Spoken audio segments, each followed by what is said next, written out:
Alors, tout de suite, Sofiane Aklouf, 3 de suite. Alors aujourd'hui, vous nous parlez de l'une des dernières femmes résistantes de France.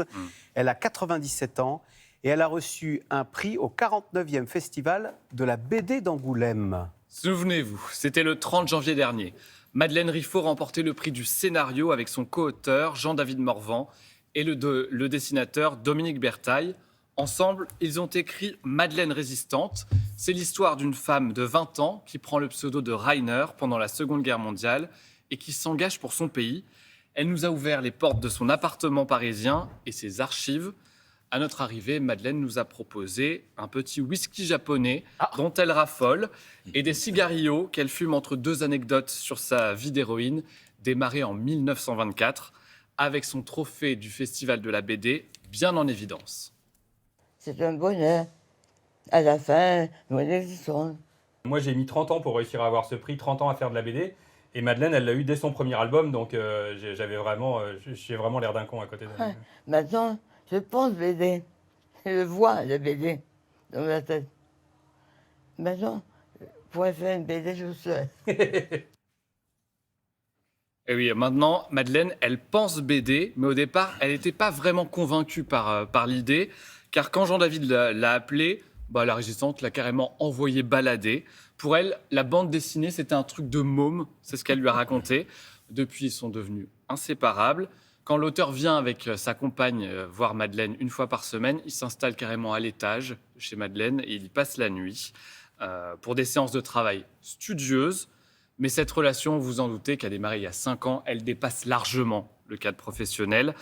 Ils sont ensemble et il dort à côté des souvenirs de Madeleine finalement, avec la machine à écrire, avec toutes ses archives et toute sa vie qu'il voit défiler. Alors Sofiane, pourquoi est-ce que finalement elle a accepté de coécrire cette BD ? Alors, si elle a changé d'avis, c'est parce qu'un ami commun qui réalisait un film sur sa vie lui a dit que ce projet allait pouvoir toucher la jeunesse.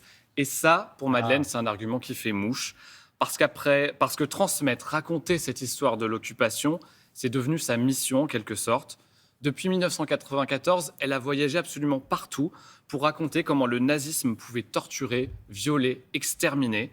Ce témoignage, elle le livre aussi en hommage à un autre compagnon de route, le résistant Raymond Aubrac. Raymond Aubrac, il vient me voir. Hein, il m'engueule, déjà, pour commencer. Mais dis donc, tu vas saler ta gueule, toi, longtemps encore? J'ai dit, moi, certainement. Il ne va rien raconter. Alors, ça veut dire que tes petits camarades sont morts fusillés à 17 ans au lycée Buffon. Personne ne les connaît. Ils sont oubliés. C'est ça que tu veux?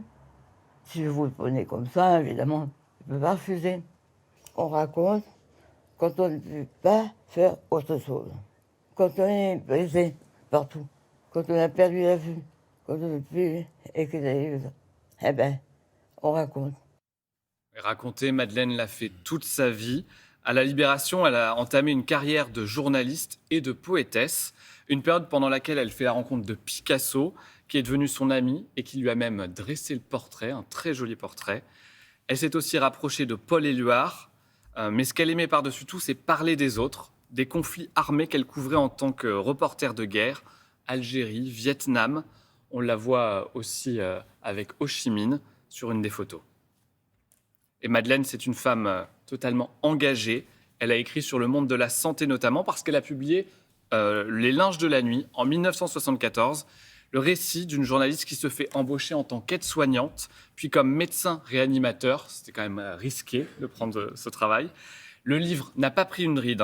Un personnel soignant en souffrance, un manque de moyens, tout y est déjà en 1974. Et le livre est réédité, donc vous pouvez le lire.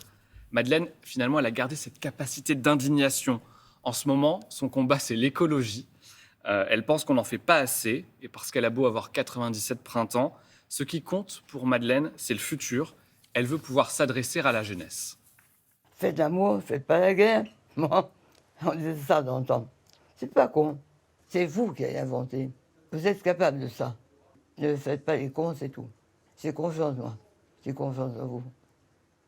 Et je vous dis, bon vent, bonne route, adieu. Non, Madeleine, hein, pas adieu, parce que les projets continuent de fourmiller. Il y a d'abord une exposition en ce moment, Gare d'Austerlitz, sur la BD. Le prochain tome lui sortira dans 9 mois.